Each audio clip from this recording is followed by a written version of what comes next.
Agora nós também papia para nossa celebração, nossa grande celebração de Dia de Portugal. E aqui na Aruba nós celebramos 60 anos com uma comunidade com residência houve anos atrás na Aruba, portuguesa, e iniciar a atividade aqui. E também para manter a cultura viva portuguesa, na iniciar que aqui 60 anos passados.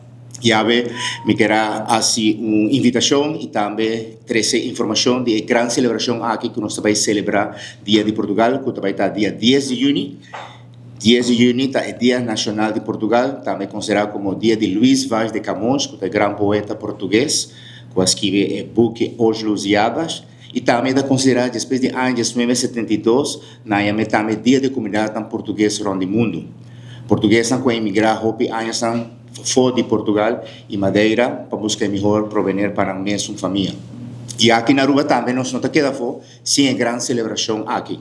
Nossa celebração vai começar já domingo agora, 8 de junho, quando nós vamos ter um santo sacrifício de missa, na missa de Fátima na Dakota, e depois você sigue que é festa mês, Dia de Portugário, na Wilhelmina Park, esse vai ter um lugar 4:30 da tarde, onde nós vamos agradecer ao governo de Aruba, onde agradecer para a aceitação de português no tempo que havia em Aruba, e também nós fazemos ofrenda floral dedicada ao grande poeta Luís Vaz de Camões.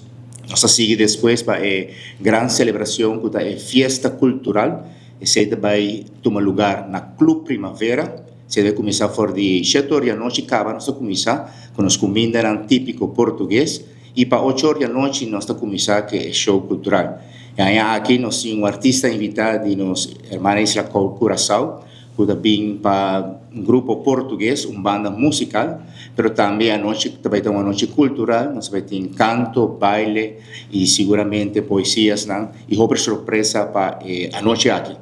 Desta queda minha invitação general para a comunidade portuguesa especial e madeirense também, e também inteiro o povo de Aruba para participar, e assim que vem conhecer nossa cultura portuguesa madeirense, que nós temos aqui na Aruba.